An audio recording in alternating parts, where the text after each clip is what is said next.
Due to recent events, tonight's On the Hour has been cancelled. In its place is the one that would have gone out instead. On the Hour. Such is politics. It's a painful business. On the Hour. What you mustn't do in politics is listen to people. It's a painful business. On Radio 4. Such is politics. Let us be proud of what we have accomplished. He's an appalling failure, and he's committed many crimes. On the Hour with Christopher Morris. Hello from me, Christopher Morris, and from me. And throughout tonight's programme, we'll keep you abreast of events as they unwrinkle. But first, the headlines. Life pier in wind tunnel disaster, international string lengths agreed, and Sri Lankan diplomat expelled for copying rice. On the Hour. Plus, coming up, Margaret Thatcher explains why she went and shot all the Queen's dogs. They came out in the streets in the hundreds of thousands. They weren't going to let go. They weren't going to let go. And tonight's feedback campaign from you, the public, the law. Right, today we're looking at the death penalty. Death penalty, yes. What do you think should be the penalty for death? I think in some cases you should hang them. So if you die, you should be hanged? Yes. And since we've been on the air, 7 more extraordinary moments have happened. Because of this, On the Hour will tonight be going out continuously. And reaction to those events has been immediate. Finger. Paddy Ashdown, President Bush... Overall. And David Steele. Tentacles. But, said Mr. Major... But. And I'm joined now on the telephone by reporter Jed Boyce, who's standing next to the hole out of which the events are emerging. Hello, Jed. Good afternoon, MFI French Stores Guy speaking. How can I help you? Jed, what's the latest? Sorry? What's the latest in the situation down there? In respect of what? The developing situation as it happens. Oh, well, this promotion at the moment... Yes? He finishes the 28th of this month. And who's going to be in charge when it finishes? Mr. Morgan. Is anyone with you at the moment? We've got a Mr. Humphreys. Would it be worth my while speaking to him? Okay, if you could hold, please. Thank you. Good afternoon, Mr. Humphreys speaking. Good afternoon. Can you tell us any more? Concerning what, sir? Perhaps you could just tell me what you can see. What's in front of me at the moment? Yes. 4 walls, sir. Is there anybody there with a gun? Hello? Oh, go away! On the Hour. The world in a tablet. It's 2 to 1. You're listening to On the Hour. On the Hour. On the Hour. And because of today's events, it's time for environmental news. Green Desk. Green News Update from me, Rosie May. Events diary for this week. On Monday, there's a bat workshop and optional roost visit in Marlow. Meet at 7 p.m. by the pond. Those of you in Kilmarnock can enjoy a guided ramble round Boddock's Quarry, including a chance to draw, paint or sculpt your favourite part in the gravel workings. Green Desk. There's a sponsored seal cull and otter smashing expedition in the Isle of Man at the weekend. Bring a big stick and a bag. Green Desk. The town of Whitstable in Kent is to host a Don't Drop Litter Day. People will come from all over the country bringing large amounts of everyday litter, such as sweet wrappers and Coke tins, but not drop them. They'll carry the litter around the town, waving it proudly, and then take it home with them again. Anyone dropping some of their litter will be given a light-hearted comedy forfeit and have their heads shaved and tattooed with the words, "Enemy of Planet Earth." Environmental news. If it's green, we'll cover it. Thank you, Rosie. It's 1991, and due to the increased speed of recent events, the broadcast of 9 Lessons and Carols from King's College, Cambridge on Christmas Eve has been cancelled. And now over to Brian Bancroft in the test drive studio to find out which car he's been test driving this week. I've been driving in my car. Baby, you can drive my car. Cars are cars all over the world. Well, Chris, this week I've been test driving the new Vauxhall Nova. I've been driving in my car. Baby, you can drive my car. Cars are cars all over the world. And we'll be joining Brian next week as we join him again to find out what car he's been test driving on that occasion. On the Hour. Leaves the apple to ripen on the bough, then harvests it at tremendous speed. Steve Hyness with that report. Meanwhile, the speed of recent events has increased to 130. In our Oslo studio is Foreign Secretary Douglas Hurd. Good morning. Good morning to you. Good morning to you. Good morning to you. Douglas Hurd. And in the last minute, we've just heard that we've received the rest of today's sports news with Alan Partridge. This is Sports Desk. I'm Alan Partridge. The World Snooker Championships in Reading were thrown into chaos this afternoon when midway through the Steve Davis-Jimmy White quarter-final, a young child stood up in the audience and shouted, "Hold on! All this game is two blokes hitting some balls around a table for a couple of hours. Where's the entertainment value in that?" The rest of the audience realised how foolish they'd been for so many years, and the disillusioned players were unable to continue. Later on, the British Open Golf Championship was thrown into chaos today when, as Nick Faldo prepared to putt on the 17th green, a young child stood forward from the group of spectators and shouted, "What a swizz! This is just a load of old blokes in sweaters knocking a ball about with a stick." Faldo was cited later in the bar, mumbling, "What's the point of it all?" into an empty glass. News now. Today's meeting of the United Nations was cast into turmoil when midway through a heated discussion, a small child shouted from the public gallery, "Hang on a minute, this is just a load of old men shouting at each other with those things in their ears. It's all quite pointless." Delegates were visibly shocked. There was a small outbreak of confusion. Then everybody just resigned and wandered home. Now, for the next 45 seconds, Radio 4 is splitting wavelengths. On long wave, you can hear Prayer Desk, while here on FM, we continue with full coverage of events. Terence Stamp, there's a strange synchronicity. Leap up, lame man. Jesus and his band of musicians are #1 in the chart of heaven. On Thursday, my wife, Joyce, got her arm caught in a threshing machine, and it was ripped clean off. "Ah, ow," she cried, "my arm." "Oh, you fool," I said. "You think you suffer now without your arm. Then let us consider how much greater was the suffering of our Lord in his anxiety over the moneylenders." To be ramming 7 acres of underfelt into the hole. Terence Stamp. And now the rest of today's news: housing, cricket, education and business. On the Hour, campaign. Each week, It's Your Mouth seeks public opinion on our campaign issue. Keep the law. People go on about tightening up the law, don't they? Yes. What are your feelings about that particular idea? Well, I agree thoroughly with it, yeah. A couple of turns or a bit more, do you say? Well, you say a couple, I say about 6. What effect do you think those 6 turns would have? I would hope that it would bring them back to their senses. Make its presence felt in their brain sac? Yes. So looking at it in terms of this elastic band, which would be the ideal tension? This one, number 1? This one, number 2? Or this one, number 3? 2. Yeah. Number 2? Yeah. On the Hour. It's a magazine programme with a very broad brief. It's 13 minutes to, and if you've just joined us, the time. On the Hour event special now continues on CFAX page 4.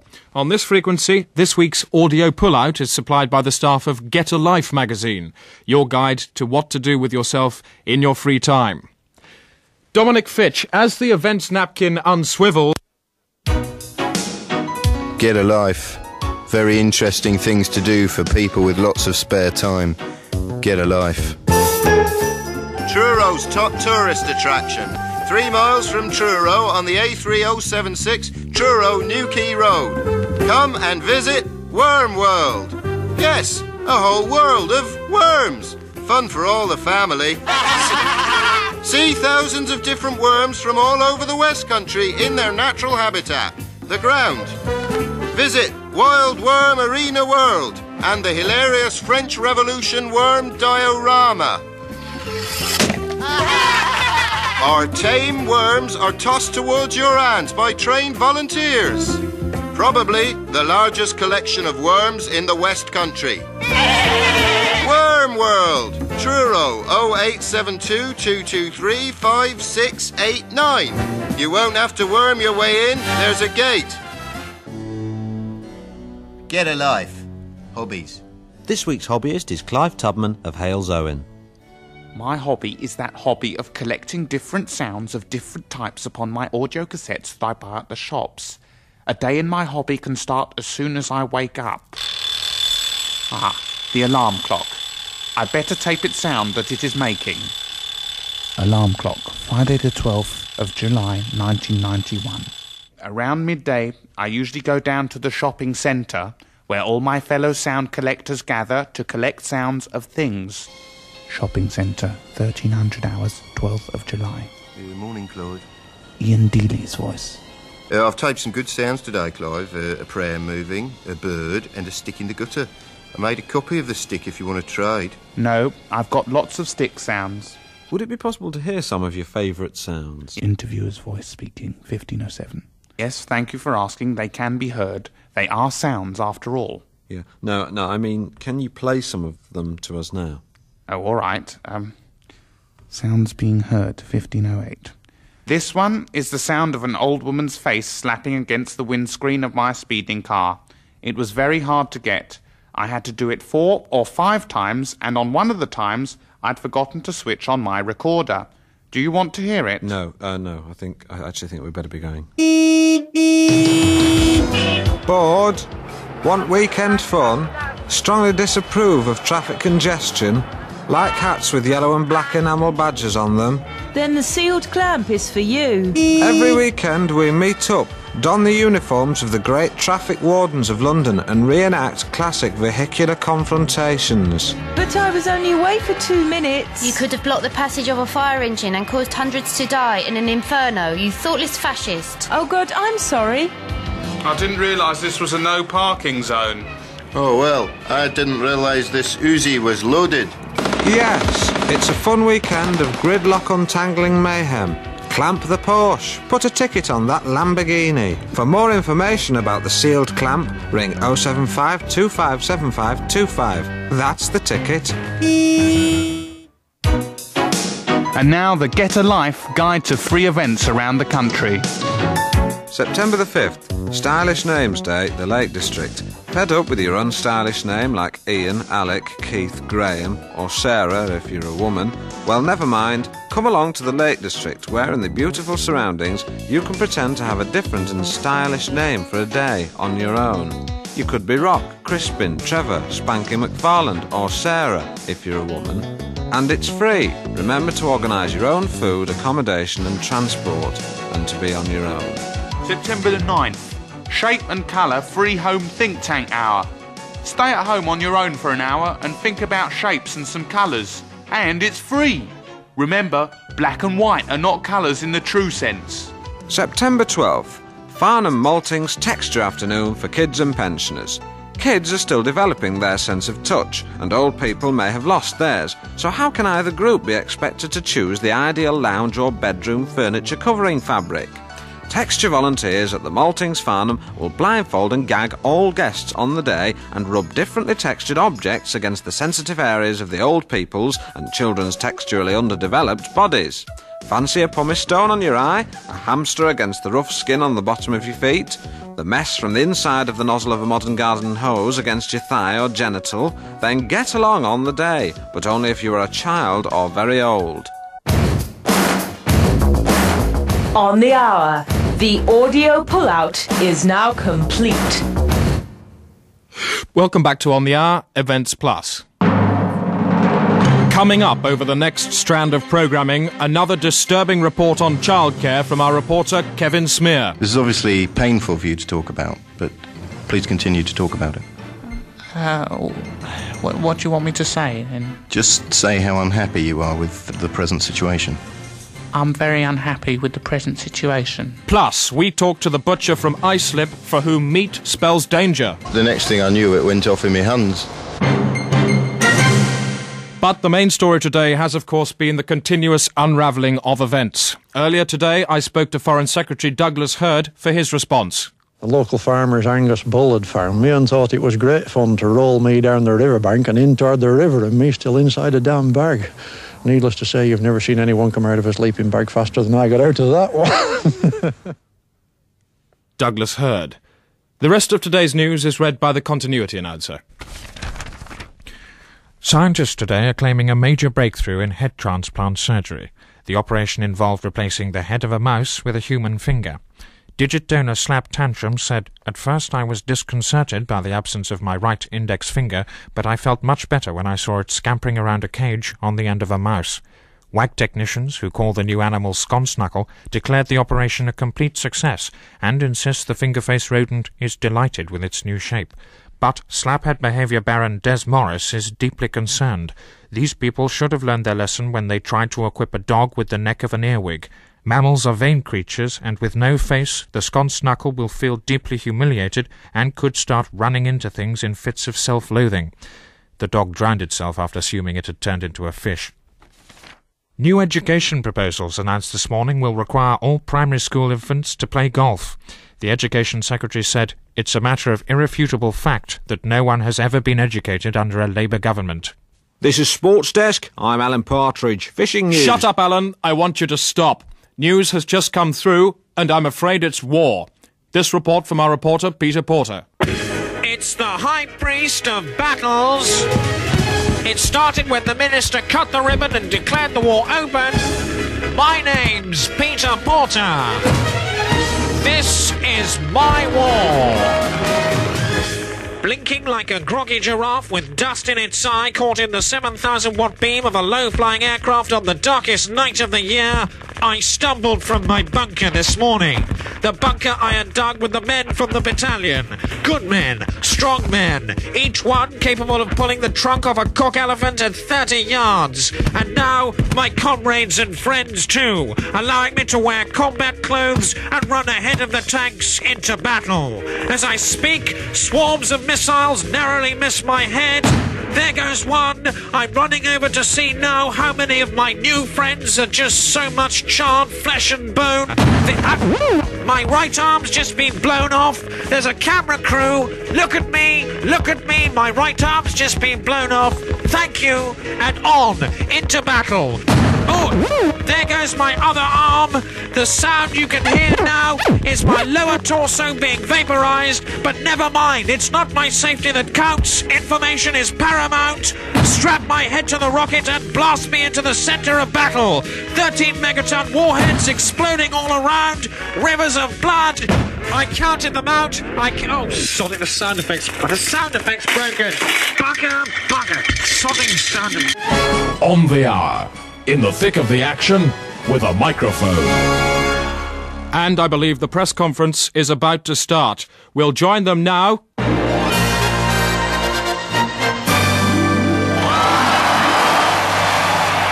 Oh. You're looking good like I knew you would. Okay, ladies and gentlemen, can I have the first question, please? How many baddies are dead? Good question, Sonny. My favorite weapon is called Snark. It's an intelligent missile capable of blowing up people in 3 languages. You'll see on this piece of combat film how it steers itself through the air vent into the towelhead's mouth, through the lung, and into the heart, where it explodes with so little collateral damage he doesn't even realize he's dead. Price $3 billion. Sorry, no more questions. You've been a great audience. Back after this word. On the hour tells you what happens when people start fighting. And our strategy correspondent is on the line now, Michael Blatt. Michael, who are you standing next to? I'm standing next to... What's your name? Michael. Michael, who's a situation expert. Michael, what's going on in this war as we look at it? Well, what I can see is just people walking around and you have traffic going past. Who do you think's got the upper hand in the war? The traffic, to a certain degree. Strategically, how are these people involved? Oh, well, put it this way. One side of the street, they're okay. But on the other side is a bit congested there. And it's a bit awkward for some people with prams, just as that lady there, to go past other people. How many people will be killed tomorrow in this senseless mess? Well, it'd be hard to say. I mean, as I'm looking now, I can see a lot of people just walking past now and taking a risk. Tomorrow they could be just another victim of the war. Well, that's true, yeah. What can be done to improve matters in general? If there was more thought given to pedestrians... Yes. Then there may be no more war. Well, yeah, probably so, yeah. Well, Michael, thanks very much for taking the time to stand in the middle of this war and talk to us. Yeah, okay, no worries. On the hour, front row seats in the Stadium of War. Michael Blatt reporting from the war. And Radio 1 disc jockey Wayne Carr is visiting the men and relaying messages home. Hello, Wayne. There's a lot of noise. Can you hear me? Well, I'm not sure about that, John, but I can tell you something. It's pretty noisy out here. Well, I'll stop talking then and let you just get on with it. Look, I think it's probably best if you stop talking and let me get on with it then. Yeah, that's just what I... And now, Radio 1 presents... Live from the middle of a war... Wayne Charles! And we're out here today in the middle of the war with the man of the 52nd Combat Corps. Gotta tell you, they're a great bunch of guys and we're getting along great guns, aren't we, fellas? Yes. Counting every single one of them as a genuine friend. And doing their request today, not allowed to play Puff the Magic Dragon because it reminds everybody of flamethrowers, but I am going to cram in as many of your dedications as possible because I've got a very strong feeling that most of you will, in a word, be shuffling off your brief candle in next to no time. All right, so what's your name? Private Colin Snope. I'm on the radio, mate. Nice for you to talk to me, Cole. And who's the beaver? Michelle Drebs. Michelle Norwich. So she lives in Norwich, huh? No stands for knickers off ready when I come home. Yep, I knew that all along, actually. Nice message for you there, Mish. And luckily that one was on tape because... And I'd change your name as soon as you can, Michelle, to protect your identity. You see, just a couple of hours ago, Colin was just literally blown apart by a rocket. You may be comforted to know his bloody head screamed something which sounded a little bit like your name as it flew through the air. And let's just hope that there's somebody in England you could, I guess, snuggle up close to and enjoy the comforts of carnal abandon with, in much the same way as you did with Colin. Let's face it, they're all the same with the light off. Meanwhile, it's time for us to collect up the remains and play...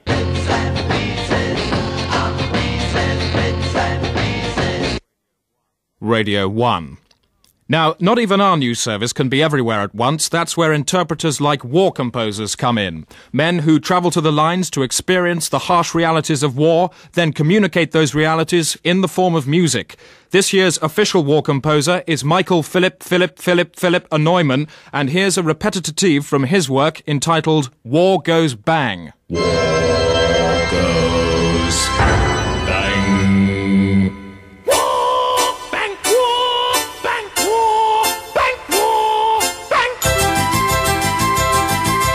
Bang goes a man with a gun in his hand, shooting at another man who falls over with the shock of the slug hitting him in the chest. Dum dum dum dum dum dum dum dum dum dum dum dum dum dum dum dum dum dum dum is the name of the bullet used, having a notch cut in the tip to maximize the ballistic effect. 1 2 3 1 2 1 2 3 1 2 3 4 1 2 1 2. People get nervous and stutter. Bomb, bomb, bomb, bomb, bomb, bomb. Bombs fall onto the ground. E-R, E-R, E-R. Donkeys get in the way. Da, da, da, da, da, da. This would be proud of the mess. And the heavy question people always ask about war is, will it ever... The war. What's next? I don't know. Closing music. Just time for tomorrow's headlines. The Times, three-faced man in cowboy attraction racket. There's a picture there of one of the man's faces looking cross. The Independent lead with bark shop decisions leave Wessex in tatters. The Sun, Douglas turd. Today, opt for Soweto snooker troll provides wildlife hesitation. And finally, The Mirror, chopstick agony for sump attendant. On the Hour continues on this frequency. If you wish to hear Radio 4's normal programmes, here's a packet of sand and a piece of old skin. That's it. I am Christopher Morris. Christopher Morris, I am.